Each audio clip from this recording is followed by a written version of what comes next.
Hey everyone, Future Matteo here with a quick update regarding this episode of the Hub World podcast. This episode was recorded prior to the release of The Legend of Zelda Tears of the Kingdom, so that's why it will not be mentioned. We all love that game, and I'm sure we're going to have plenty to talk about when it comes time to discuss that game. With that being said, keep that in mind, and sit back and enjoy this episode. Hello everyone, and welcome to another exciting adventure at the Hub World. Today's quest will have us covering our top 10 favorite games. My name is Jules, and today our party members are Matteo and Gino. Whether you're joining our adventure from YouTube, Apple Podcasts, Google Podcasts, or Spotify, be sure to like and subscribe. Now, let's get this intro rolling. Our top 10, it's been quite a while. There's probably a lot of housekeeping we can do, but we'll save that for another time. I think we're just going to kind of get into things.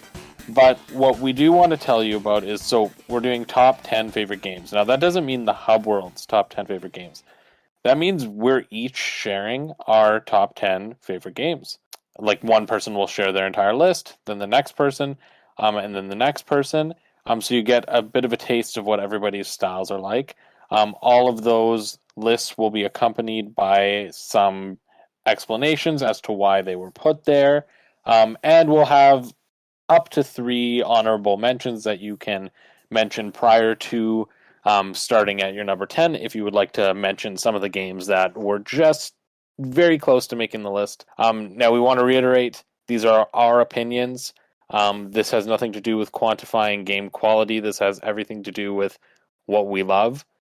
So we hope you enjoy and maybe get exposed to some games that maybe you've never tried. However, don't battle us on our own opinions. But do tell us your opinions. We'd love to hear what your top 10 favorite games are in the comments. We're allowed to be as spiteful and unreasonable as we want with these. Yep, it's true. I guess with that being said, I will start things off. So I do want to start things off with a little bit of an honorable mentions, just because there are a bunch of games that I'm just currently sinking my teeth into right now, and I'm kind of playing them all at the same time. And they're big uns, so I'm just in the last few hours of Persona 5 Royal right now. I'm thoroughly enjoying that. And when we were originally talking about this list, I hadn't started it yet, so I made my list, quantified everything, got everything down. But now I'm like, oh crap, this is probably up there. But I'll put it as an honorable mention. And I'm also playing Elden Ring for the first time, also, and I'm having so much fun with it. And I traditionally do not like Souls games, and I'm just having fun exploring the world. I finally understand what I'm supposed to do combat wise, and it's just, I wanted to name those two as my current favorite games that I'm playing right now. So for me, starting off at number 10, I am a big fan of 4E games. That being said, I've also been a big fan of the Sid Meier's Civilization series, probably since I want to say Civilization 3. And it's just a type of game that I enjoy, just sitting down, relaxing, and in my own words, enter the time machine. So I will start off at 4000 BC. I will sit for more hours than I would like to admit to myself at for one session, and I'll finish an entire game of Civ. I'm not very good at it. I don't play at any crazy high difficulties, but I do like the idea of okay, you're kind of this governing force over a civilization as you guide them through history. You can choose to be a cultural civ, a scientific civ, or a warmonger, and there's different types of victories and lots of really fun things and shenanigans you can get involved in with civilization. So right now the current one is Civ 6, so that's my current favorite one. Next up I have God of War 2018, and this is a series that I really enjoyed just immersing myself in. Before the game came out in 2018, I actually went and bought every single God of War game that I could get for the PS3. So both of the collections and the PSP collections. And I played through all of them chronologically from God of War 1 through to God of War 3, including the PSP games. And I also went out and started reading actual Norse mythology books. Actually, I think Neil Gaiman came out with a book and just before the game came out in 2018, and I started reading that, and so I would be familiar with some of the gods and characters that we would eventually come to get to know, because I didn't want the only experience of Norse mythology that I had to be from Thor. And yeah. So Marvel's interpretation is very different. Yeah. Gameplay's great, music's great. That's all I'll say on that. I just wanted to share my little story with that. And like the reason why I like this game so much is because I really just got into it, and I was kind of just like enveloped by the Norse storytelling. And I even like went out and Mhm. read some book from 1969 about Norse poetry, and it was all in like their characters. And I'm like, I have no idea how to read this academic paper, but there's more stuff here, and that was cool. See what I'm liking? The trend of your game so far have like the last two that you've mentioned have been like historical based. Yeah. And that like does remind me a lot of you, and I could see how there's appeal from both those games toward the type of person and gamer you are. Exactly. And I do like games that have like a sense of story or a sense of purpose. So this is why I'm putting Destiny 2 next on the list. Oh my god.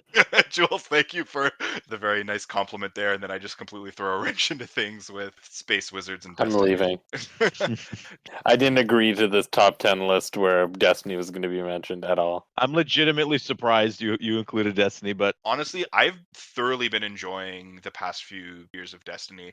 Like Mateo and I, we've been playing the game with like Riley and Joe and a few of our other friends since the game first came out. The storytelling that they do with the seasonal model, yeah, it's not the greatest and it's very like time gated. But that's what I mean by it's not the greatest. But like because when we're actually experiencing the story, it's one of those things like you log in, you do your mission. It takes about half hour or so. So it's kind of just like sitting down and watching an episode of your favorite show.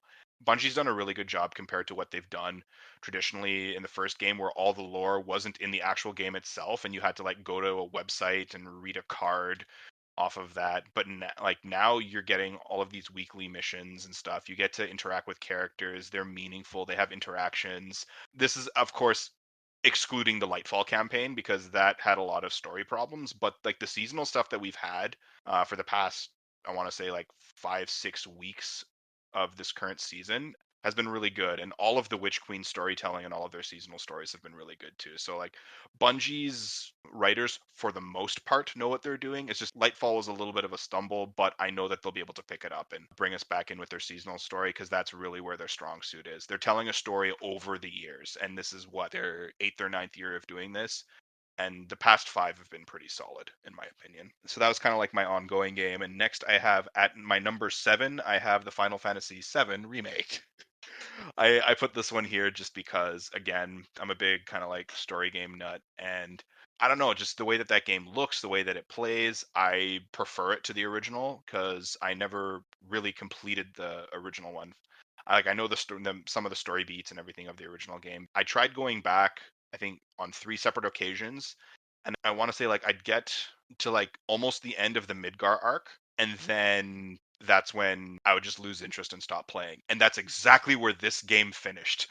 So I was like, perfect, I can continue my streak of finishing Final Fantasy VII in the same spot.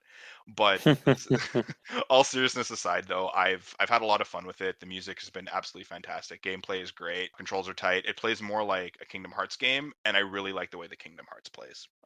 Next up, number 6, I have Pokemon Heart Gold and Soul Silver. I Hmm. am a Gen 2 Pokemon fan. This Gen 2 of Pokemon was the best Pokemon in my opinion, and this is the best way to play the best game.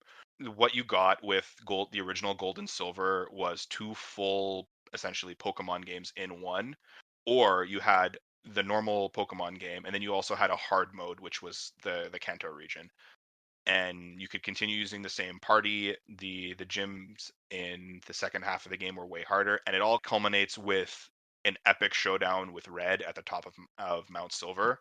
And like just thinking about that, like the hair on my arm just kind of stuck up just a little bit, just because it was such an epic way to end the game. Hmm. He's using Pikachu has all the starters, and the epic boss music in that is, oh, it was just absolutely perfect. Your Pokemon and everything can follow you around, the enhanced sprite art and the redone music. And if you're feeling nostalgic, they give you the original Game Boy musics and all that kind of stuff in there too.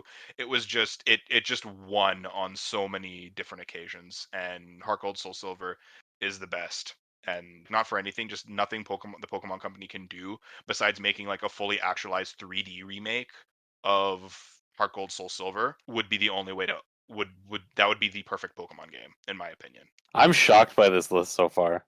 Yeah, I have a little bit of everything. Still reeling from number 7. I'm not going to dabble too much with my reasoning until I've like completely finished the list. So next up, number 5, I have Halo 3, another Bungie game. In my opinion, their best shooter, just because of its simplicity. And of course, Halo 3 is very much a product of its time. Halo 3 is the game that we all played after school together, and was really like the foundations of like the hub world as a friend group. If you really think about it, we'd all get home after school, we'd go log into Halo, we'd all play all these stupid little maps and challenges. Riley was all like, oh, MLG maps only on Guardian with nothing but BRs, and we all just got better together and had a lot of fun. And it's kind of like Xbox Party Chat was our Discord 15-ish years ago. 2008, 2000, Yeah, yeah, and 2008. all of those memories were from Halo 3. And we would have all these really fun game modes. We had the Duck Hunt, we had Sky Castle, we had we play a lot of infection maps, kind of like that were like variants of like tag and things like that. And it was just good fun. And Halo 3 was just one of those things. The campaign mode itself also presented a great challenge. There was tons of little secrets and things, collecting all the skulls, trying to find the recon armor in the game, getting the flaming helmets and things like that. Bungie had a lot of love and care in this game, and it was back in the days where the game was Halo, not like Call of Duty or Fortnite or anything like that. And I'm not trying to like bash on those newer games, but it's just that was kind of like our generation's version of those modern titles. So like I have to have it on there. What I find very interesting about your list so far is there's a lot of modern-ish games. Yep. Well, we're gonna throw it old school here, because at number 4 I have Ocarina of Time. Ugh. And this was I've said it I'm multiple joking. times. I Like love Ocarina. yeah, so Ocarina of Time was the game that like really cemented my friendship with Adriano, and was like really the first game that like I really got into and like inspired me to like start drawing and writing ideas and stuff. Like I never ended up like doing anything with that, but like it was the pivotal game probably of my like young gamer career, I will call it. Adriano, for our grade 6 geometry project, made a scale model of Clocktown using folding paper shapes. So we had like cubes Oh and my god. rectangles and pyramids and octagons and like cones and things. And like yeah, we made an entire thing. And like we were only supposed to use a little bit of the resources that our teacher provided us, but we ended up using like 3 times as much because we were just having fun and our teacher let us kind of just go with it. The Legend of Zelda series is like something that really was important to me as a kid. Just the sheer story scale, and like I didn't realize that like a video game could tell such a story. And like back in the N64 days, like Hyrule Field was exciting. It was like going around and like saving the day, running around this fully actualized 3D world was something really, really special. Like, yeah, we look back at Hyrule Field now where it's like, oh, this is just barren wasteland, but that's just because we're looking at it with a modern lens and not from like what it was at the time and what it represented. And look where we've come since then. Look at Breath of the Wild. Look at what we're going to be getting with Tears of the Kingdom when that comes out. All of these 3D Zelda games had Ocarina of Time there to kind of set the stage for it, and experiencing it at the time was something that was also very, very special. So now we're at my top 3. I got a question for you, Gino. Yes. How many crafts are in your top 3? I have 2 crafts. That was my guess. There are 2 crafts in my top 3, and the number 3 comes to World of Warcraft. No. Yep. My criteria for my top 3 was, what are the 3 games that I always come back to and can always have fun? And do they have crafts in their names? No, that was just that's more of like a secondary kind of thing. So World of Warcraft. I'm excited to hear in this top 3 Sonic 06. I'll just say that. That's never going to happen. You hear that on Jules's list. No, Sonic 06 is going to be all 10 choices. Anyway, so World of Warcraft number 3 for me. I have a bit of a story with this one because I really didn't know about World of Warcraft until the episode of South Park came out. And ever since that episode of South Park, I'm like, I need to find this game and I need to play it. And it's always been a bit of a running joke whenever I'm playing WoW with some of my friends. I'll always pretend to be Randy and I'm yelling, Nelson, I need your computer. I need to play World of Warcraft. Little in-jokes and memes and things like Leroy Jenkins. That was like one of the first like viral like memes on the internet. Like everyone and their mother knew about Leroy Jenkins, just like how people know about the Rickroll. It's like that status of legendary. And then you had like the Onyxia raid wipe mechanic, like the guy saying like, left side now, handle it, and then getting really angry and yelling there's so many happy memories associated with that. Yes, okay, the game might not be in like the best state, but the developers have always found a way to like kind of like turn things around. I want to say because like Dragonflight right now for World of Warcraft, I played pretty heavily for the first month or so that it came out.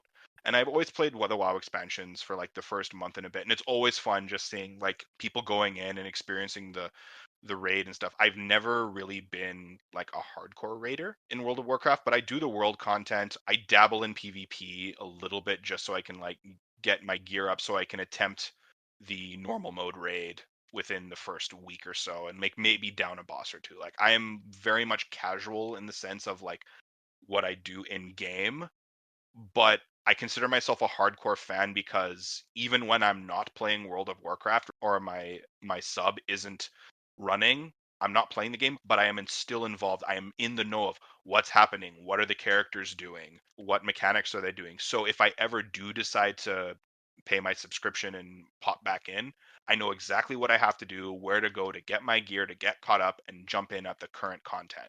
I'm constantly in the know with that game, and that's something that I can actually say that I don't think really anyone else here with a live servicey kind of game or like a subscription base, because like that's what an MMO is, right? And it's World of Warcraft is always something very very special for me. Like Justin and I actually got to go to BlizzCon before the pandemic, and it was like the last big trip we did. And you guys came along also because we turned our BlizzCon trip into Disney.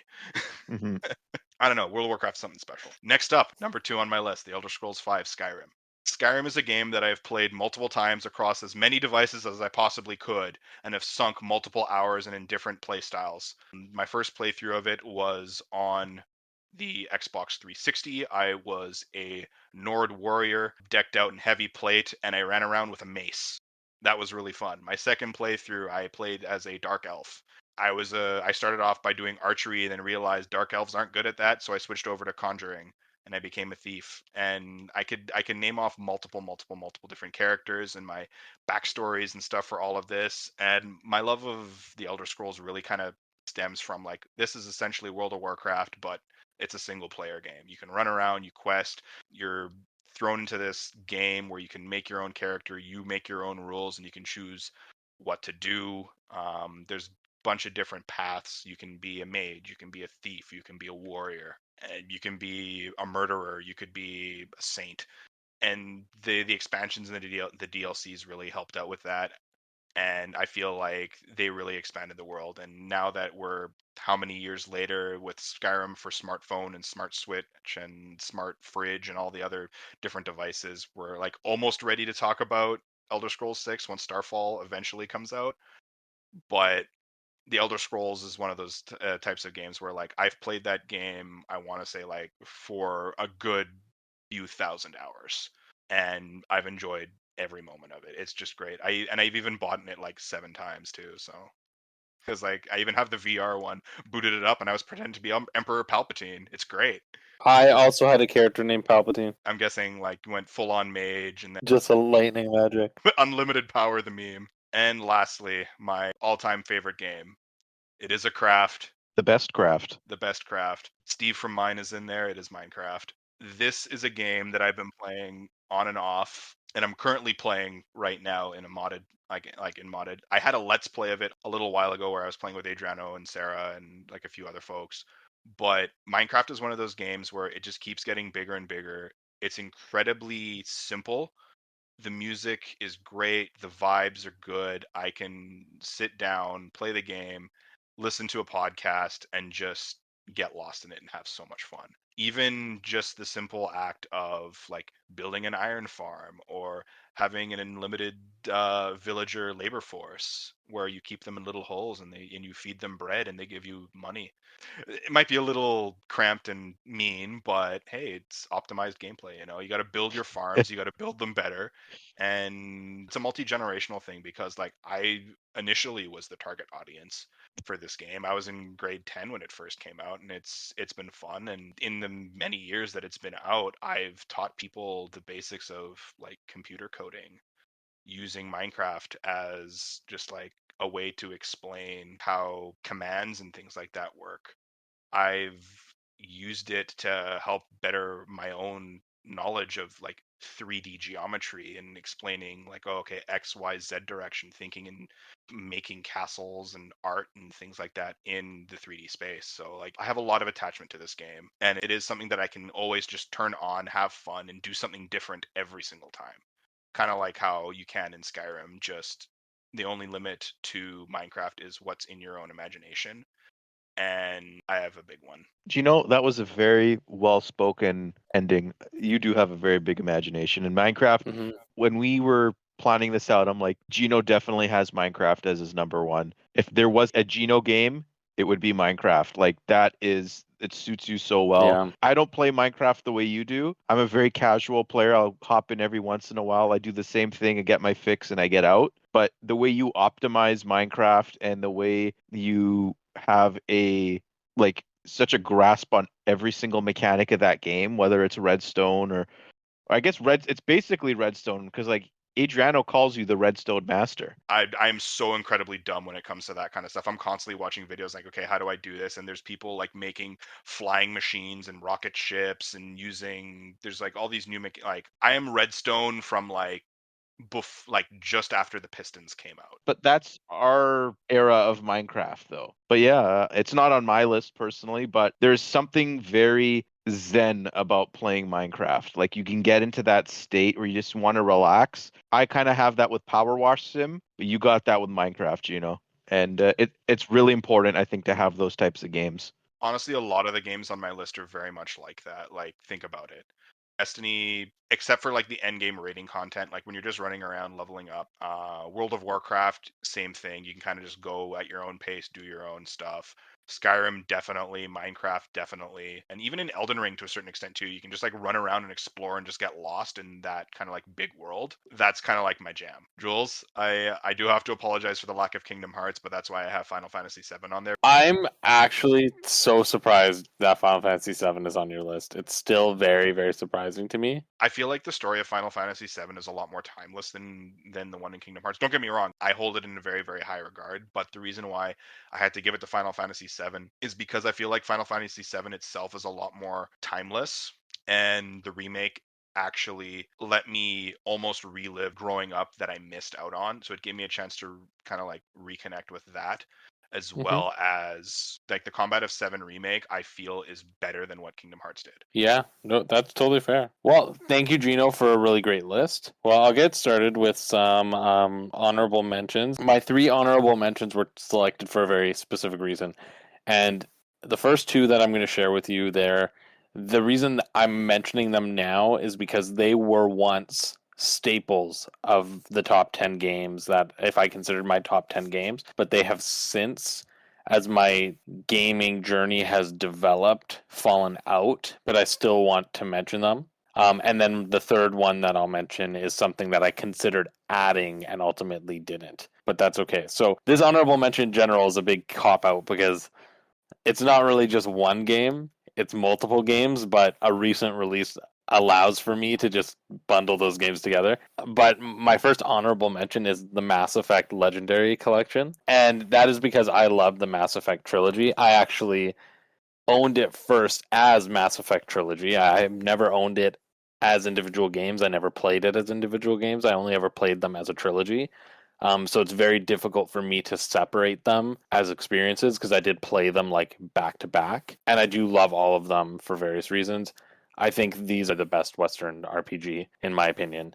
I love RPGs, as you've heard on the podcast before. I'm more of a JRPG person, but Mass Effect scratches that itch. I just love the dialogue trees. I'm not a big shooter person, but for some reason, I like the shooting element of it. Both the first games, like very like super RPG heavy, like non-actiony gameplay, where it's very just like put the best things into the gun and just shoot once, and then you win. And it's like I like that gameplay, but I also like 2 and 3, where the gameplay is a lot more action oriented and more like a shooter.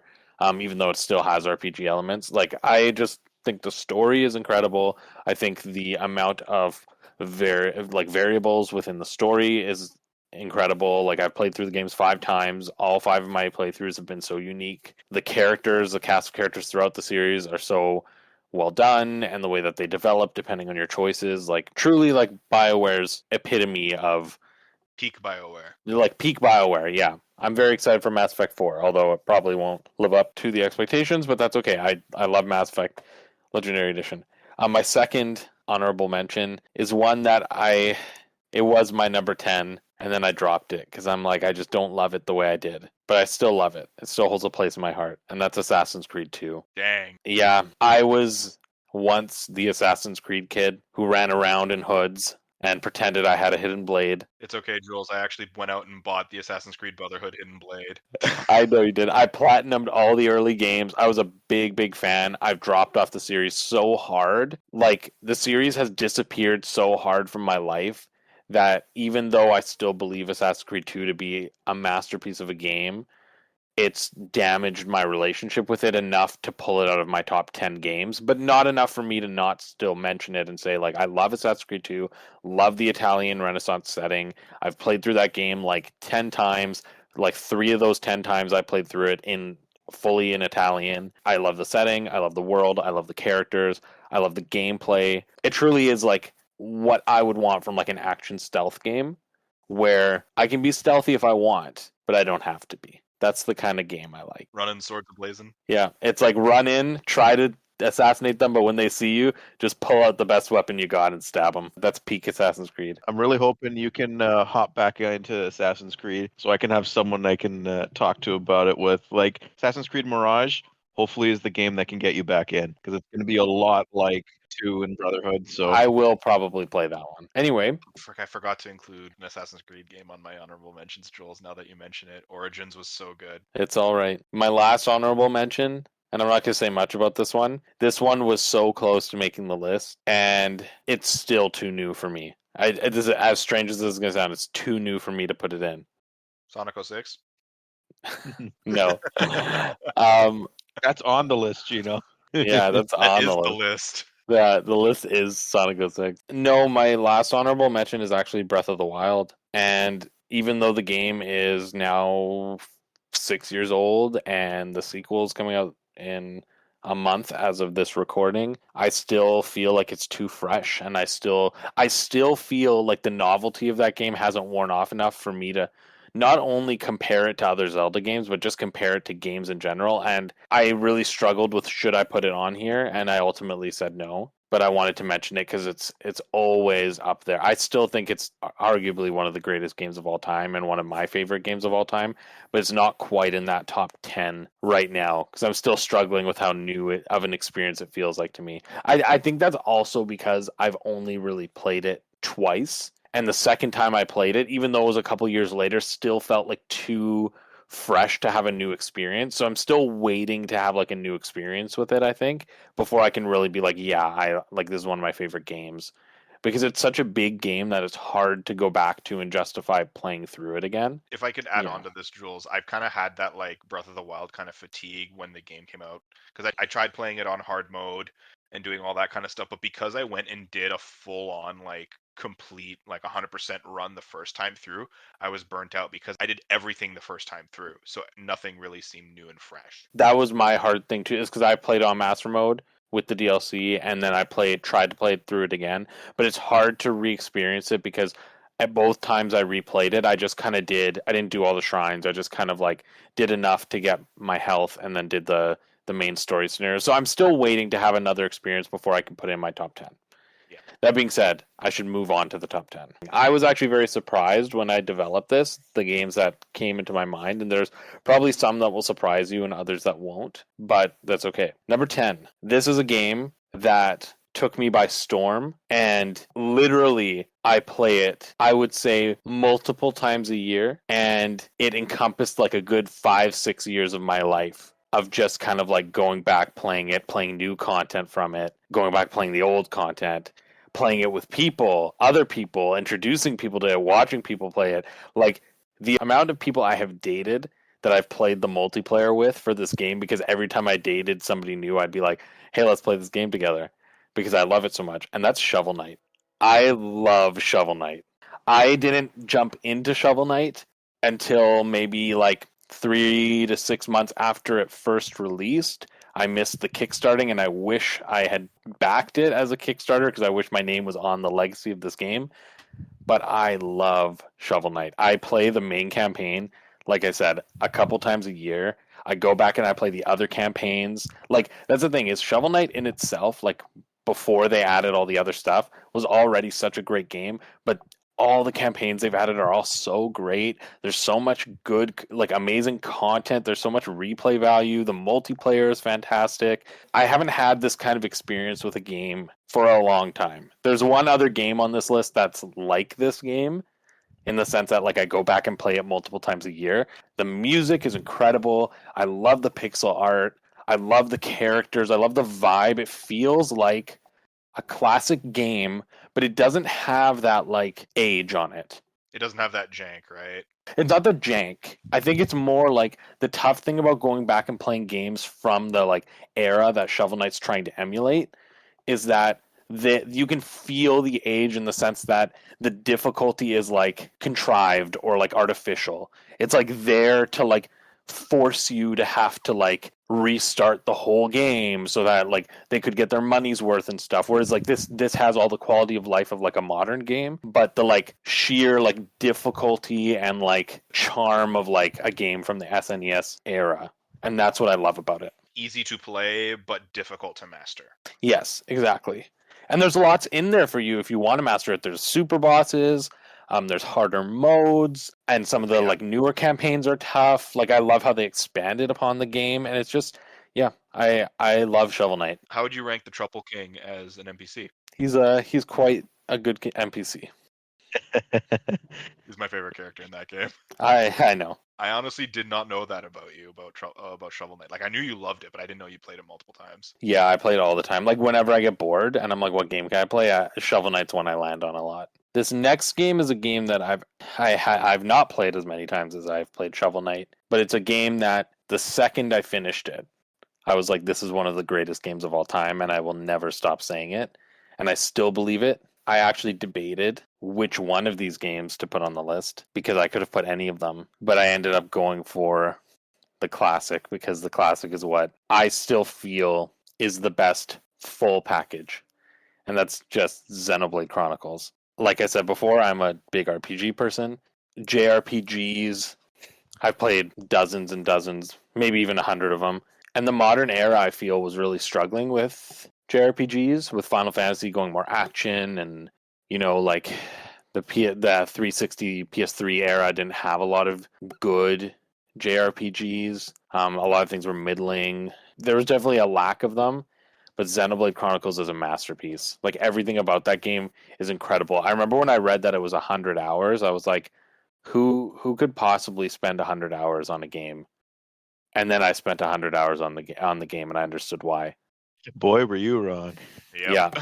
The only other games I've experienced that same feeling in, like, recent time, other than Breath of the Wild, but that's Zelda. Like, it's similar to how I felt when I finished Persona 5, and it's similar to how I felt when I finished Dragon Quest 11, where I was like, wow, these were incredible experiences. However, Xenoblade Chronicles is above both of those. Xenoblade Chronicles is incredible. The story is super epic. It has a lot to say. And I just love the characters. I still love the characters. And even though on any given day I might tell you Xenoblade 2 is the better Xenoblade game or Xenoblade 3 is the better Xenoblade game, I think all of that is rooted in how good of an experience I had with the first one. And I can never replicate that feeling I had, like, going into this game that I really didn't know much about, was really, like, kind of off-put by the gameplay at first and been like, this doesn't seem that interesting, and then just, like, investing 100 hours into it, loving the characters, loving the gameplay, spending hours and hours and hours grinding, just, like, going through the roller coaster of a narrative that it has. It's an incredible game. Recommend it to anybody. Definitive edition or original, they're both great. Just don't get the new 3DS version. Okay, number 8. Now, this game is on this list for a very similar reason to Shovel Knight, because it is a game that I go back and I play all the time. However, I would say I play this game twice as much as I play Shovel Knight. This is the game I go to. If I'm bored, I'm like, I don't have anything to play. What do I play? This is the game. And I don't know why, but I just adore this game in every capacity. And that is Sonic Mania. When Sonic Mania came out, I played through it 6 times. That's how much I liked it. Like, literally back to back 6 times. And then they dropped Sonic Mania Plus, and I played it back to back like 5 more times. And now, like, every year when I'm bored, I'm like, I'm gonna do a playthrough of Sonic Mania, and I pop in, pick a character, play through it, and I constantly do that, and I enjoy it every single time I play it. And I think the reason it sticks with me so much is because I'm a big Sonic fan, but I was raised on the 3D era, not the 2D era, and I actually didn't like the 2D games that much. I never really understood them. I never really liked them. And then Sonic Mania came out, and I got addicted, and I understood why people liked Sega better than Nintendo. I don't think it, but I understood it. And now it's my favorite 2D kind of game, and it's the one I will always go back and play.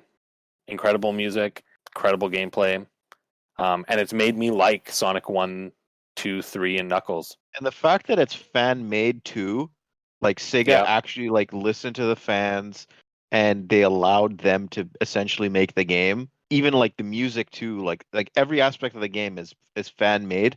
That makes it really, really, really special. And Mm-hmm. they knew what other fans wanted and they made that game. It's honestly shocking that Sega hasn't gotten back and made a sequel to Mania or like another new 2D Sonic game made by fans because of how successful Mania was. Not only was it successful on like in a sales standpoint, but it's arguably the best 2D Sonic game ever made. And I just can't wrap my mind around that. Like that they still haven't greenlit a project or it hasn't been announced yet because like Sonic Mania came out in what, like 2017, 2018, like they've had more than enough time to make one. They could have done it, and like they did such a nice job with the animations and things like that as well, that like it was such a great love letter to Sonic fans, made by Sonic fans, that like they got to make another one. Maybe. But I don't know if they could ever top Sonic Mania unless they do what I talked about in a previous podcast where we talked about Sonic games with a Sonic Mania 2. But I'll leave it at that. But yeah, such a good game. Now, number 7. I think this one will be a little surprising, but I do think it's one of my favorite games. I've played it 3 times. I will go on a limb and say that I think this is easily the game I had the most fun with as a single player experience on this list, and probably ever. And that's Spider-Man. Yep. The PlayStation Spider-Man. I said it from the moment it came out, and I will continue to say it. I know it's not popular to say this, but I think that game is the best superhero game ever created. I don't think it's even a competition. Like, I love the Arkham games, but Spider-Man is so much better to me, and it all comes from that fun factor. I did literally every single thing you could possibly do in that game, and I had fun, and I was so broken when it was done. Like, it was just like I didn't know what to do anymore because I poured so much time into it, and I just wanted there to be more. And I remember spending like even hours just swinging because it's just fun. It's just a fun game. The combat is super fluid. It's super like there's so many possible ways you could approach combat. It feels like you're Spider-Man. Like, that's what I love about it, is like Spider-Man is this fun character who just I guess like he's my superhero. He's the one I've always wanted to be, the one I've always wanted to experience. And this game like really makes you feel like you're Spider-Man. And on top of that, it has an incredible narrative. Like, in my opinion, the best Spider-Man story I've ever engaged with. It's just very, like, the Peter Parker is interpreted very, very well. The story is very heartfelt, very real, while somehow balancing like seriousness and wackiness. And I'm super pumped for the sequel this year as a result. But I think it's one of my favorite games of all time. It's a very good choice. I had to represent Sony somehow. Now, number 6 is an overlap with Gino's list. Ooh, is it World of Warcraft? It's actually Destiny. Dang. I think you placed this at number 6 as well. Pokemon Heart Gold. I'm just going to copy and paste what Gino said. I am a Gen 2 Pokemon player. Gen 2 is my favorite. I was raised, even though I was raised on the Gen 1 anime, Gen 2 was my first Pokemon generation. I still remember I broke my leg. I was in preschool. My mom says, I'll go talk to Santa at the mall and see if he'll give you your Christmas gift early so that you have something to do while you're at home. And then she came home with a Game Boy Color with Pokemon Gold, and I was so excited.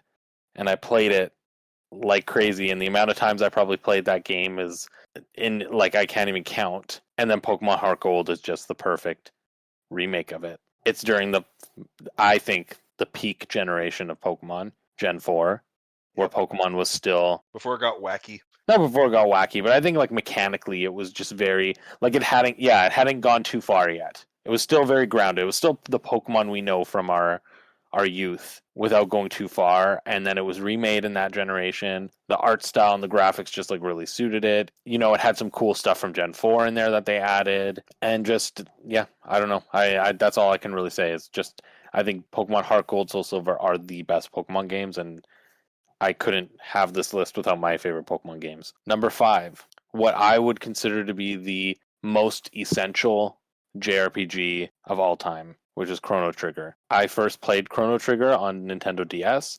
I remember reading a lot about Chrono Trigger. I remember really wanting to play Chrono Trigger, and then I remember it came out for DS, and I pre-ordered it on DS, and I was blown away. The music, the art style, the narrative, it was an epic. That's what it felt like. It felt like I was experiencing this epic story that felt very like reminiscent of like the animes of my youth blended with the like grand heroic tales of my like later childhood or like young adulthood, like Lord of the Rings or like the Harry Potters and stuff like that. Like it felt like a blend of that. And it was one of the first proper JRPGs I played as well. So there was an element of like, this was my first. Like a lot of people, Final Fantasy VII would have been their first, or Final Fantasy VI, or Dragon Quest, or whatever it was. But mine was Chrono Trigger, and I'm really happy because it set a very big precedent for what I should look for in JRPGs moving forward, and I still use it as the kind of bar when I play an RPG, and it's made me appreciate a lot of other RPGs, especially ones that are inspired by it. Like Xenoblade Chronicles is made by a lot of the same staff that created Chrono Trigger, and I could see that, and that's part of the reason why I love Xenoblade. Like when I played Dragon Quest, I could see a lot of the inspiration from like the art styles and just like a lot of the like Japanese kind of anime tropes. Well, it is the same artist. Akira Toriyama did both. Yeah, I know. And then like even Final Fantasy, I see how Final Fantasy takes inspiration. I see how Octopath takes inspiration from it. Like there's a lot of Chrono Trigger as a framework for a lot of modern RPGs. And like even that game that's coming out this year, Sea of Stars, which I backed on Kickstarter, is very heavily inspired by Chrono Trigger. So I just feel like Chrono Trigger for me is very much a blueprint. It's what I look to when I look at the genre that I love, and it will always for me be that blueprint. I think it's like, for me, it's like I can recognize it has been surpassed, and it's going to be surpassed, but I see it as like it is the grandfather of a lot of this. In the same way that I think a lot of people view like Ocarina of Time or Mario 64 in that way, I think the game that I hold as like my Ocarina of Time or Mario 64 is Chrono Trigger because of the genre that I'm interested in. Number 4 is a multiplayer game, because everybody needs a multiplayer game in their favorite games. Yep. And there's no multiplayer experience that is better than Super Smash Bros. And there's no Super Smash Bros. That is better than Super Smash Bros. Ultimate. And even though it is relatively new, I will die on this hill there.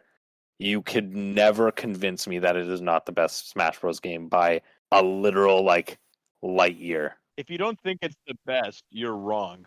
Yeah, it is the peak of everything. And that's the thing is, the reason I put it at number 4 is because my top 3 games have been solidified and have remained the same for many, many years.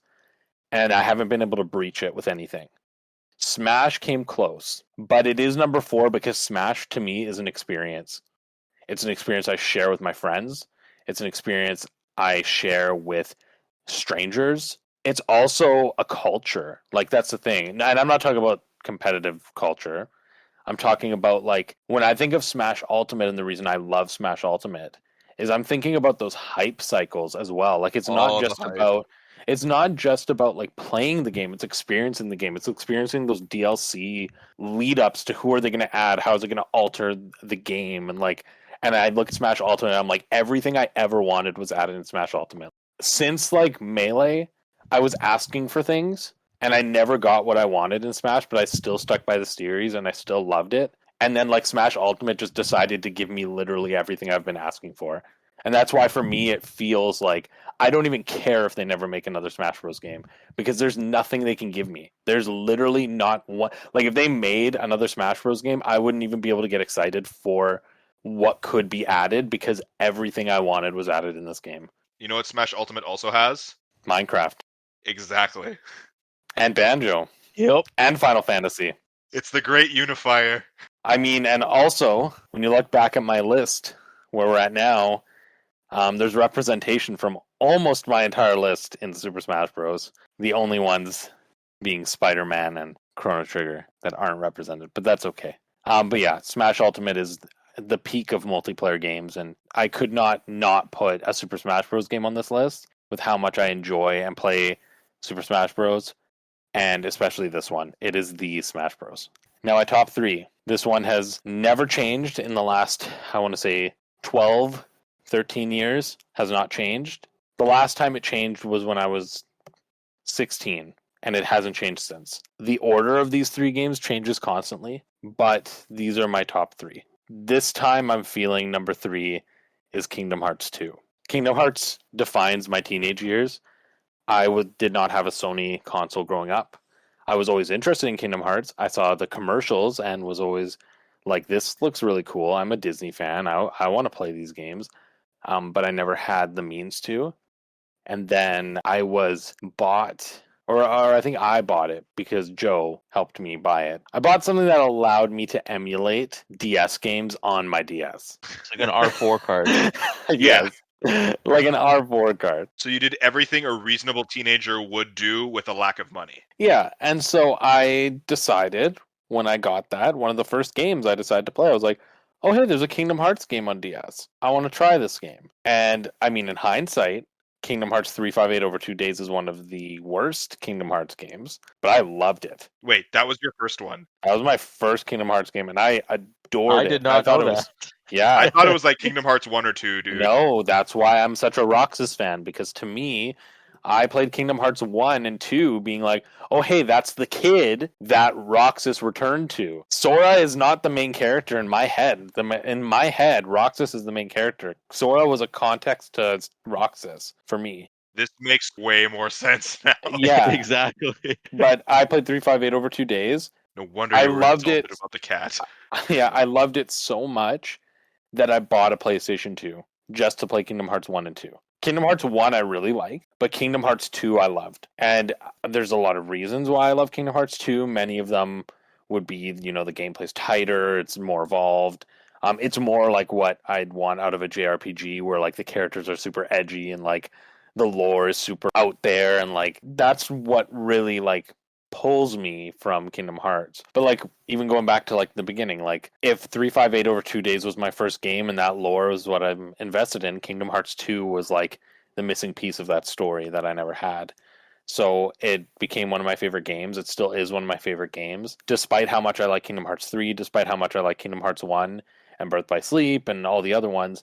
I've never, even though I've been a big advocate for all the games, because I believe every game in the series is pretty strong, I've never once said Kingdom Hearts 2 was not my favorite. And it is my favorite Kingdom Hearts game, and it's one of my favorite games of all time.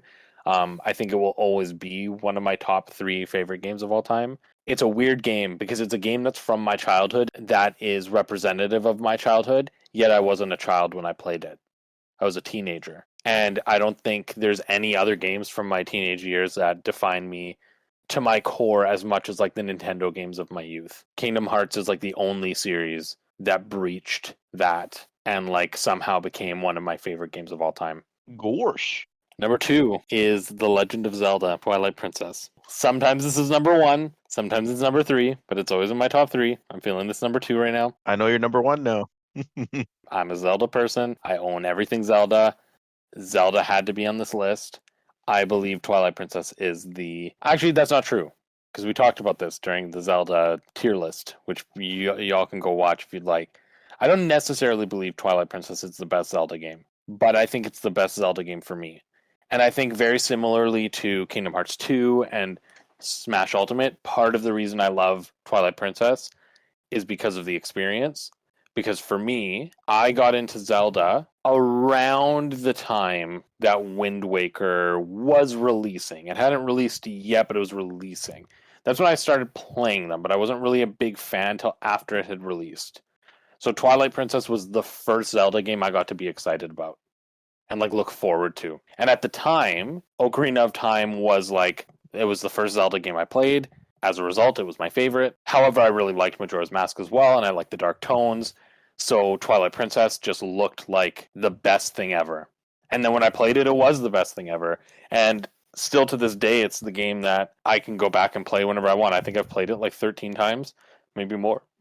I love this game. It's fantastic. I know every nook and cranny of that world. I've done everything you can in that world. I love the music. I love the tone. I love the wolf gameplay, despite it being divisive. And Midna is the best supporting character in Zelda. I would have to agree with that. Midna's one of my favorites. Yeah. And then number one, which recently became my number one again after replaying it, and I was reminded how much I love the game, is Paper Mario The Thousand Year Door. Yep. Paper Mario is perfect. Well, Paper Mario historically was perfect. And thank you for the clarification. The first Paper Mario game was perfection to me. It was my favorite game of like all time at the time it came out, and it was my favorite game of all time until Paper Mario The Thousand Year Door came out. And then I was like, this is my favorite game of all time now because I love Paper Mario. I think it really, like, because I love RPGs. And that was like, as a kid, that's kind of what got me into RPGs. Other than Pokemon, really loved Paper Mario, love the characters. It made me appreciate Mario. Like, I like Mario, but the characters don't connect for me because they don't have depth. But Paper Mario gave them depth. A lot of what I associate with Mario and Bowser and Peach and Luigi when I play Mario games is their personalities from Paper Mario.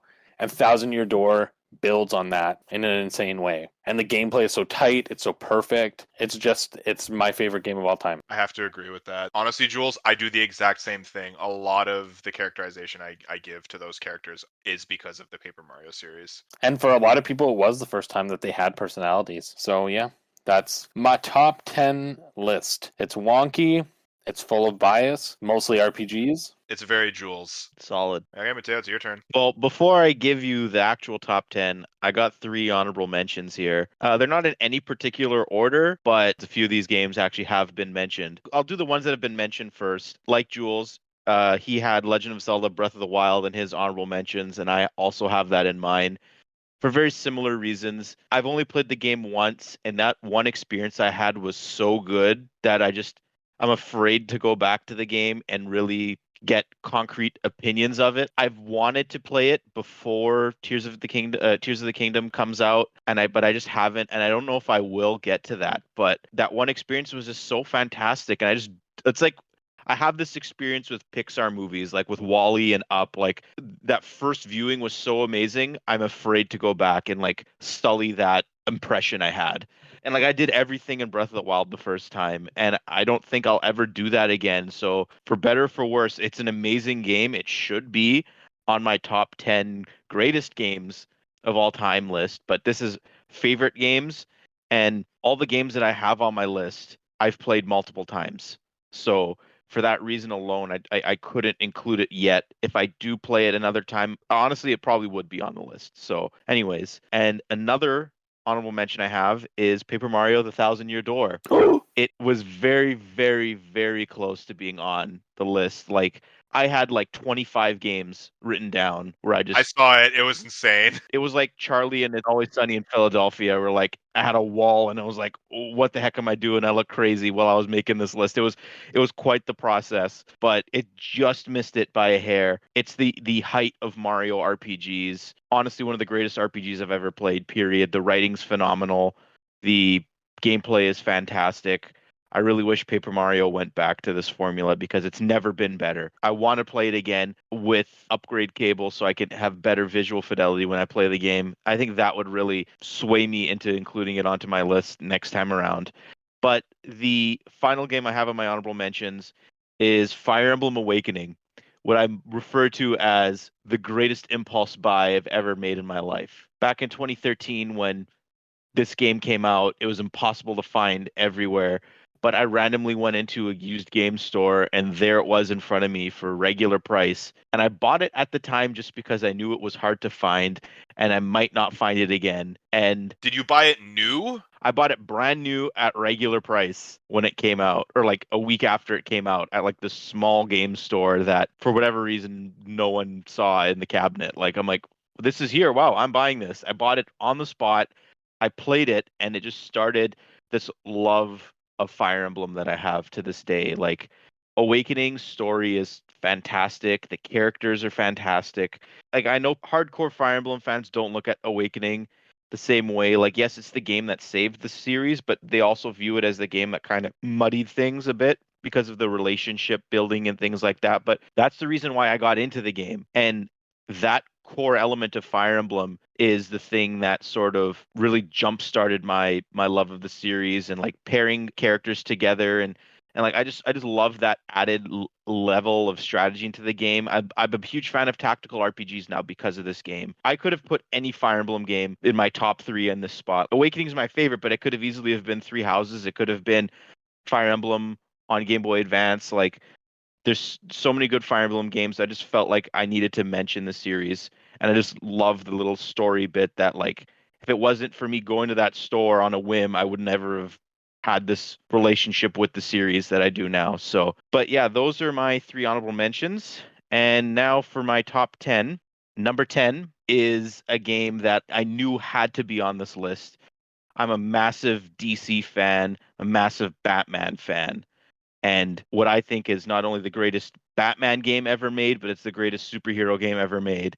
Batman Arkham City. This was one of my most anticipated games ever. I remember Gino and I going to Best Buy because they had the specific DLC that I wanted, which was the Nightwing DLC. We came home and that intro is just such an amazing intro to the game where like Bruce Wayne is escaping jail and like you have to work your way to the rooftop and Alfred drops the bat suit down and you gear up as Batman and you open out into this massive Gotham City, which is like still is an amazing open world. The voice acting in this game is top notch with Kevin Conroy, God rest his soul, and Mark Hamill. These guys are my voices of Batman and Joker. I've watched all of their work, animated shows, animated movies, other games. Like when I read comics, they are the voices that I hear in my head. And they had their best performance, in my opinion, in Batman Arkham City. And just the way the game is written, like it would seem almost overwhelming knowing that all these characters appear in this game.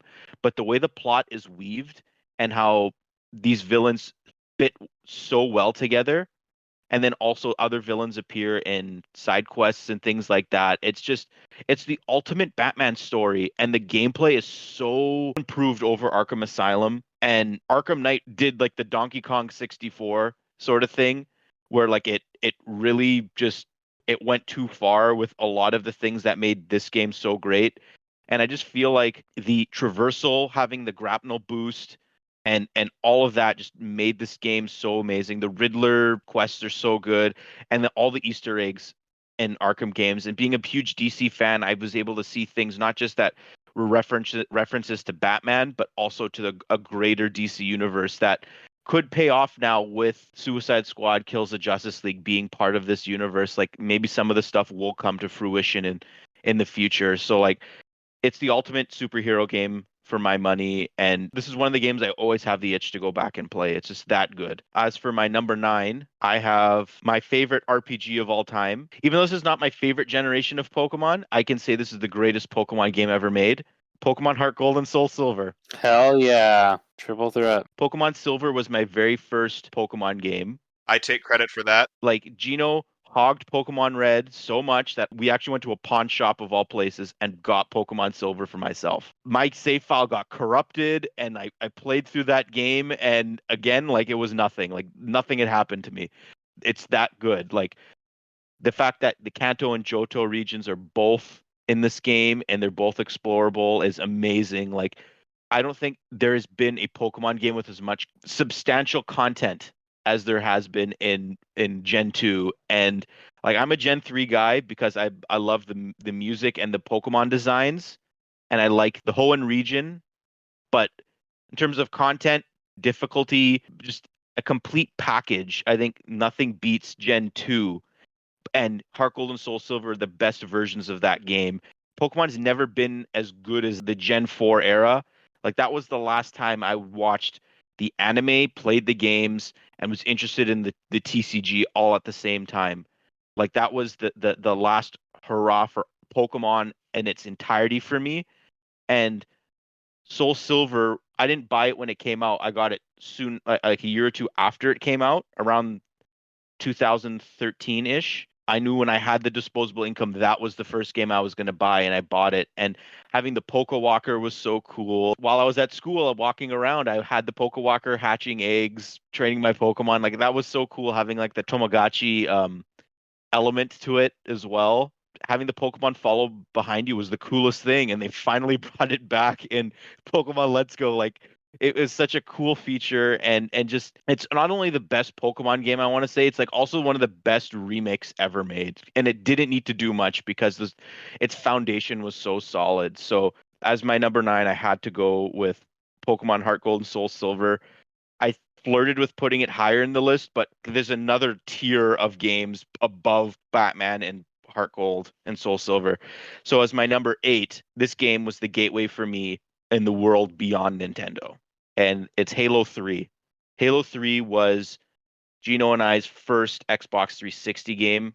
It was more than just a game, to be honest with you. It was a social hub, because we would honestly just even sit in the Halo lobby and just talk an Xbox party chat. And that was an amazing experience, just as simple as that was. The Forge was incredible. All the custom games we played, the campaign, like, I had never played Halo 1 and Halo 2, but the way the game sort of caught you up with what had happened in previous games was really organic and didn't feel forced, which I really appreciated. And that campaign was so epic, and playing the campaign with Gino and co-op for the first time was a very special experience. But then finding out there's an extra bit of story that you get if you beat it on Legendary made us want to do that. And then we became friends with Riley and the Hub World group in general through Halo 3. And then it was the game at school that everyone was playing. Like, Halo 3 was a phenomenon. And it was one of those last big games that I feel like I knew everyone was playing. And it, like I said, it was my gateway into Xbox, because by that point I had refused to buy an Xbox. And the only reason I was convinced to even play Xbox was Banjo-Kazooie Nuts and Bolts, NHL 09, and then Gino wanted Halo 3. And then because Gino wanted it, I played it, and I'm like, wow, this is what I've been missing. There's like a whole other library of games now that I have access to. And if it wasn't for Halo 3 and that push, it probably wouldn't have been the same. So just the whole community aspect of Halo 3 is something I still cherish to this day, and it's my favorite Halo game. The multiplayer Halo 3 was amazing, but game that I think has even better multiplayer is my number 7, and it's one of my favorite multiplayer Nintendo series, and that's Mario Kart 8 Deluxe. It's the greatest yeah. Mario Kart game ever made, Yes, it is. and if you think otherwise, I'm sorry, you're wrong. The roster, hopefully, by the time the booster pass is done, will be the ultimate Mario Kart roster. But even if you discount the DLC, it has an insane number of tracks. And the way that retro tracks have been reimagined in this game is mind-blowing. They can make flat tracks from the GBA and SNES Mario Kart games and just like make them basically feel brand new. And they fully realize the potential of Nintendo 64 tracks.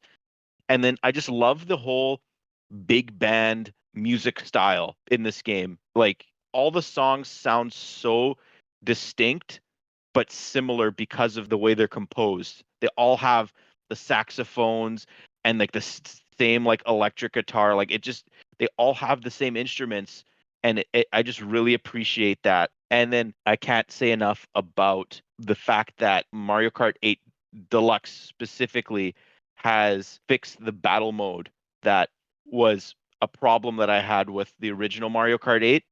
I don't play it as often as I should, because I'm a big proponent of balloon battle in Mario Kart, but I just love the fact that the battle tracks are actual battle tracks now. They're not segments of courses like they were in Mario Kart 8. But spoiler alert, Smash Bros is coming later, but I just love the way that Mario Kart 8 Deluxe feels like the ultimate Mario Kart game. It's getting to the point now where there's more DLC coming where like they're going to have so many tracks, like the vast majority of Mario Kart tracks are in this game already, and it's one of the best bangs for your buck on Switch. Yep. It's an experience that like I will go back and see what cups I didn't get gold 3 rank or whatever it is on. I will go play through a cup, attempt it. If I do it, great. If I don't, hey, I can go back to playing it again next time. Jules, we do our massive like 48 race things every now and again, or we'll do like Yeah. a 16 cup or 16 race cup. Like I just have so much fun doing that. Even though I'm super unlucky in Mario Kart, I just have a blast playing it every single time. And I think everyone's unlucky. not only the best Mario Kart game, it's the best kart racing game. It's the best racing game, period. Yeah. Like so What's crazy is that like when you look at the journey of Mario Kart 8 too, like it introduced like 200cc and like yep. like so much has changed just about Mario Kart in general since Mario Kart 8 dropped, and Deluxe just like brought it to a whole new level, Like, and they're even balancing the game still, like which is crazy. Like they tuned character weights and certain vehicle parts to make it's like a balancing patch. And like, wow, like that's actually something I didn't expect them to do. And they're Yeah, gonna same. continue. Like there's like I said, there's 4 more characters coming or 5 more characters coming, whatever it is. We got I think 6 more cups. Like there's a lot of content that's still going to be added to this game, and like if that is good, then it could be higher in my list at a later date. Like I can see this one rising in the future. But anyways, on to my number 6. One of the greatest gaming experiences I've ever had in my life. It was the first game I ever played on GameCube. It is The Legend of Zelda: The Wind Waker. I have Wind Waker HD on here because Wind Waker HD is the best version of Wind Waker. I was never a part of the whole like, oh, it's cartoony, it's bad, whatever. I just loved Zelda so much that naturally, when we got a GameCube, we got Wind Waker, and it was our first game that we got. It was without question, we're getting Wind Waker. The game starts up with one of the greatest openings of all time in a video game with the tale of the hero. And my mind was blown at that point. There's not as many dungeons as I would hope, but I think all the dungeons are memorable in Wind Waker. I love just sailing on the sea, especially with the Swift Sail now. But that was such a relaxing thing to do. And there's nothing quite like that. Like the Sky Traversal and Skyward Sword never quite captured that same relaxing atmosphere. And I don't think it was intended for that, but like that's the way I sort of compared it to was Wind Waker. And like the King of Red Lions, by extension, I think is a fantastic character as well. He's so snarky. I love his attitude, and just the whole game in general has that sort of comedic edge. Like the fish has that, the NPCs in Windfall Island. Like a lot of the characters in that game are kind of dicks to Link, and I really really like that. Like it felt like a cartoon, right? Like it, and that's why the art style worked so perfectly. Is just like and like the whole like gameplay sort of fluidity of the sword combat was a real natural evolution of Ocarina of Time. The music was incredible. Just like this Wind Waker could be argued to be one of my favorite games of all time. Like I've had it as high as number 2, honestly, in years past. Like when we've done this sort of just through talking and not actually like done a podcast or whatever. But like Wind Waker has been as high as number 2 on my list. So my number 5 is Super Smash Bros. Ultimate, my favorite multiplayer game of all time, probably the most hyped game of all time as well. I got everything I wanted in this game. The last character I really wanted in Smash Bros. Before Ultimate was Diddy Kong in Brawl. And in one game, I got King K. Rool, got Ridley, and I got Banjo. And Banjo being added to this game, that may have been the most special announcement I've ever gotten in a video game. That meant so much to me, and us being all together for that moment was magical. And the World of Light in Ultimate, I was really critical of when it was shown. But by playing it, like that also, I think, is a really innovative thing that Sakurai added into the game. And just like there's a lot of small things outside of what you expect there to be in a Smash Bros. Games. Like I personally really liked picking the stage before the character this time around. I like having the ability to play any song whenever you want. I liked having, and I honestly use this too. I used my Switch as an MP3 player to listen to music. Sakurai said you could do it as a joke, but I legit did that. Yeah, Oh my god. yeah, I did You, that. you bought the super long extended like headphones cable so you could leave the Switch docked too. I would put my Switch in my backpack or in my pocket and just put the headphones in it and listen to music. There's so many cool things that are in Ultimate, like the spirits. I got every single spirit in that game. I got every single song. I did everything in that game that I possibly could do, and have never done that in a Smash Bros. Game prior to Ultimate. I feel kind of sad that it's over because I don't think future Smash Bros. Games are going to hit this high. Maybe no other game will hit this high ever again in terms of anticipation and hype, because the DLC characters and the DLC hype started literally the day the game came out. And who knows what Smash Bros. Will look like after Ultimate. The name says it all. It is the ultimate Smash Bros. Game. It's the ultimate multiplayer game.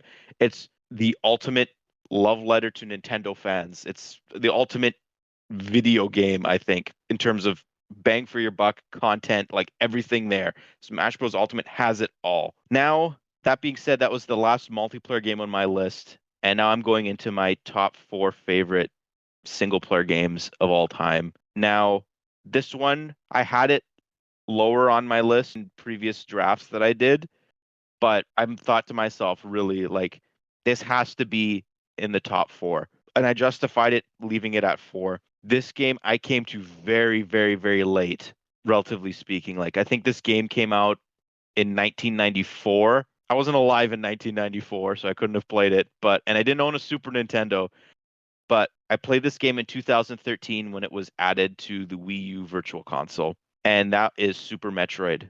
That was the first time you played it, Wii U? Yep. Oh, wow. I had dabbled with Metroid Prime at the time. I hadn't beaten it at that point yet because we would rent Metroid Prime and Metroid Prime 3 for whatever reason. We never rented Metroid Prime 2 at Blockbuster before. Super Metroid was my first real Metroid game that I beat. Like it was also the first Metroidvania game I had ever played. And Super Metroid is regarded as one of the, if not the first Metroidvania games, like in terms of what you think of them as today. And I just love the setting, the tone, the sort of feeling of isolation that game has. And the music and sound design really are the keys in that, in my opinion.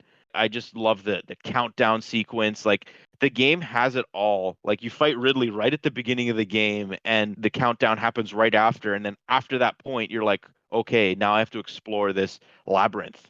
There's so many different ways you can tackle that game. Like I think my fastest playthrough of it now to this date is like 4 hours, and I know that's slow. I've seen people beat the game in no time, but I still think it might not be my favorite 2D Metroid game anymore because I really like Zero Mission and I really love Metroid Dread, but it definitely is deserving to be on this list because of how impactful that game was to me. Because now I've played the Ori games, I've played SteamWorld Dig 2, I play so many different Metroidvania type games now that like if I didn't play this, I wouldn't have had that gateway.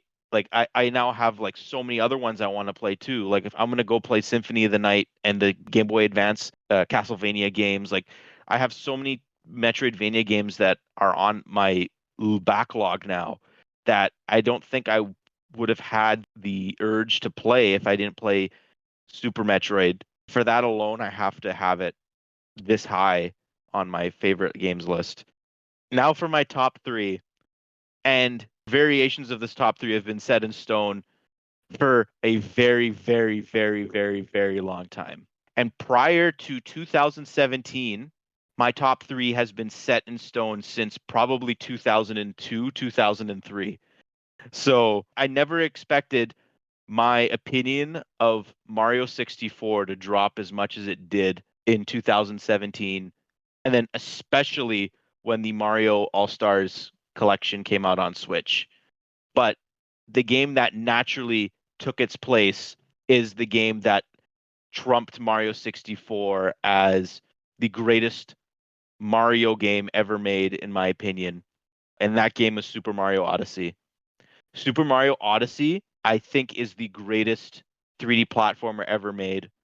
Arguably the greatest platformer, period. The sandbox world is so fantastic in Mario Odyssey. Like, I love each and every level that's in that game. And I love how the difficulty sort of ramps up at the end of the game, especially in the final challenge. And then I also just love how you can get as many moons as you want. You can get every single one, or you can just get the bare minimum. They're so easy to get. Every 10 seconds, you can find a moon. Like, they're scattered everywhere. There's always something to do in this game. I love the fact that you can, like, finally change Mario's outfit without affecting the gameplay. Like, you can give him Yep. whatever hat and whatever costume you want. Yep, that was so cool. And there were so many cool Easter eggs as costumes, like Builder Mario. You could have the NES Golf Mario. Spoilers, the greatest one is the Mario 64 Mario that you get at the end of the game. And once you unlock that, it's the only one you're allowed to use without being accused of being just a moron. But like, just the fluidity of the gameplay, just the way Mario moves in that game is second to none. Like, it's that good. And then as well as the capture mechanic is so brilliant. Like, instead of giving Mario all these different power-ups, you give him the ability to capture enemies, and that is the power-up. There's like over 50, I think, in the game. And they're as crazy as a T-Rex or as simple as a street cone. Like, there's so many cool, innovative things that Nintendo thought of that, to me, it makes Mario Odyssey the greatest Mario game of all time. Like, New Donk City, I think, is the greatest sandbox level in any video game that I've played.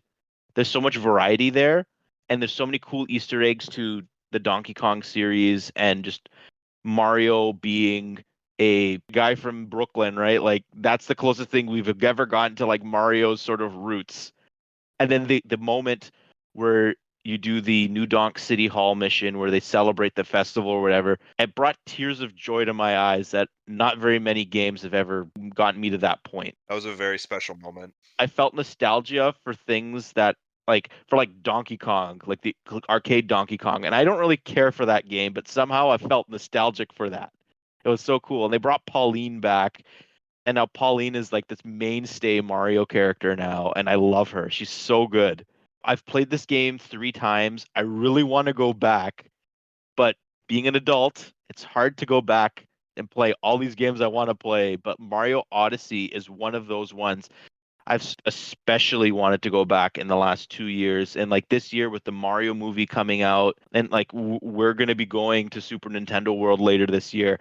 I'm going to go through Mario Fever again, and I think this will be the year I go back to playing Mario Odyssey. It's just that good. If you haven't played it, I think you're doing a disservice to yourself. Like, Mario is Nintendo's mascot and icon for a reason, and this game is that reason. Like, it just brought Mario to the next level for me.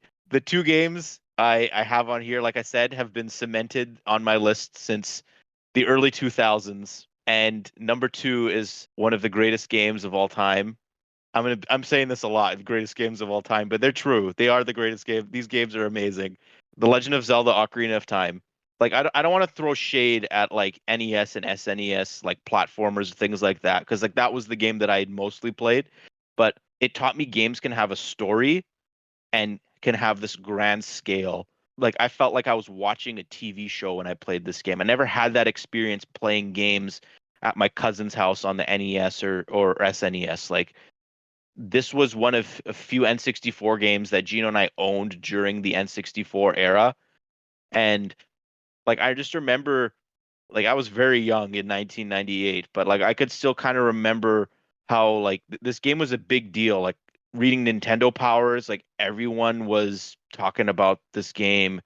my cousin, my dad, my uncle, like people were talking like the N64 was a jump in gaming, but Ocarina of Time was a jump for games specifically. So when I became old enough to play it myself, I was able to take that in. And I don't think playing it later than everyone else didn't affect my view of the game at all. Like I still thought like, holy crap, like when the moment Link pulls this Master Sword out of the pedestal in the Temple of Time is one of those like goosebump moments that I have when I play games. Like that to me is like it's surreal, like it's magical, like a child becoming an adult, and it's the next step in the adventure. And that was only like a third of the way through the game that happens. Like I'm like, now I have 6 7 more dungeons to go. Like holy smokes, like running through Hyrule Field, doing deeds here and there, side quests, getting all the Skulltulas, being able to change Link's tunics, swords, and shields and boots at any point in the game blew my mind as a kid. I'm like, I like customizing Link to look like this, and I don't care about the gameplay repercussions of holding the big Goron sword and you can't shield. Like I don't care about that. Like to me, just Ocarina of Time was just this grand adventure. This might be an unpopular opinion. I don't think Zelda has topped Ocarina of Time in terms of its story or its sense of adventure. And I know, like I said, that might be an unpopular opinion, but to me, like it's a timeless classic story, and it doesn't need to be more than that because Zelda now is starting to change from the Ocarina of Time format, and that's a good thing. I'm happy that the series is evolving, but if this is the way they continue, I'm gonna miss the way Zelda used to be. And to me, Ocarina of Time was just one of those games. It fired on all cylinders. Like the music is timeless, level design is timeless, the items are iconic, the locations are iconic. Just there aren't enough words in my vocabulary to explain how much I love this game, but it's still only my number two. And these are my favorite games, obviously, right? But Yeah. if I were to do greatest games of all time list, my top three would remain the same. It would be Odyssey at 3, Ocarina of Time at 2, and then Banjo Kazooie at number 1. Spoiler alert. I know people were saying, "Where's Undertale? Where's Majora's Mask?" No, Banjo Kazooie is my number 1 favorite game of all time. That was sarcasm right there. Nothing could beat Banjo Kazooie for me. No game ever made in the future can beat Banjo Kazooie for me as my favorite game of all time. Banjo Kazooie is part of my DNA. It's part of my identity. It's one of the first games I ever remember playing. I remember the day I got that game back in June of 1998 at Electronics Boutique at the time. Gino, my dad, and I went to the mall, bought the game, came home and played it, and it blew my mind. I knew in 1998, as a child, a small child, that that game was better than Mario 64. I'm throwing a lot of shade at Mario 64. It's an amazing game still, but Mario 64 raised the bar for platformers. But a few years later, Banjo-Kazooie raised the bar again. And like I said, Mario Odyssey might be my favorite 3 platformer of all time from a gameplay perspective. But Banjo-Kazooie is more than just its gameplay. It's the comedic writing, it's the music, it's the level design, it's the entire package of that game. I'm a broken record here with how much I talk about Banjo-Kazooie, but like it's more than just the game. Also, like there's a very small vocal group of people that are clinging on to this game. We all know how great this game is and how great this series is, but I feel like no one sort of listens to us. And I'm fine with that, honestly. Like, I don't need another game. I say it at the end of every podcast, Microsoft make a new Banjo game, but like, I'm fine just playing this one game over and over again. I've played Banjo Kazooie to completion at least a dozen times. Specifically, like the Xbox 360 version of it is the best version of it.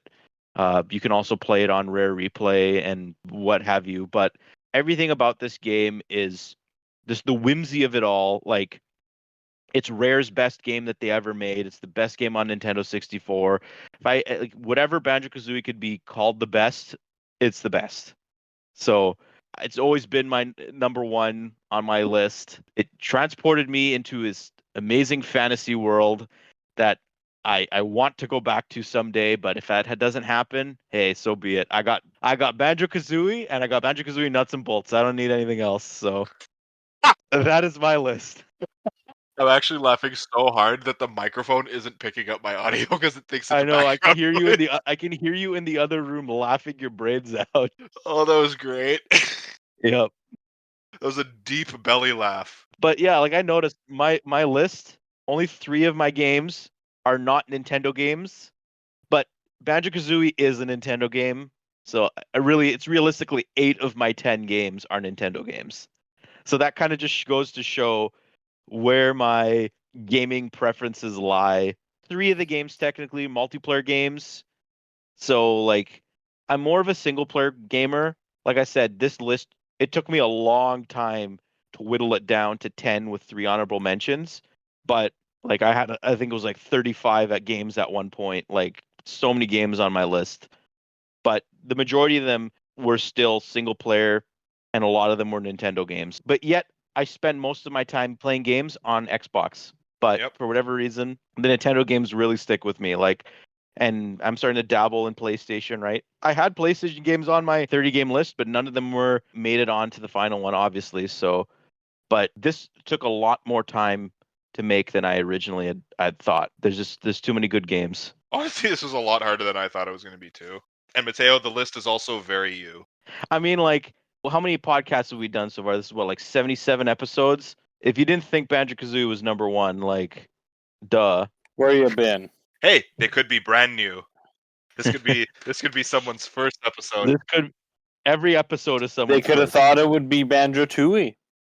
and they would be wrong. Banjo-Tooie is still a good game, Matteo. It is a very good game. It's no nuts and bolts, but it's a very good game.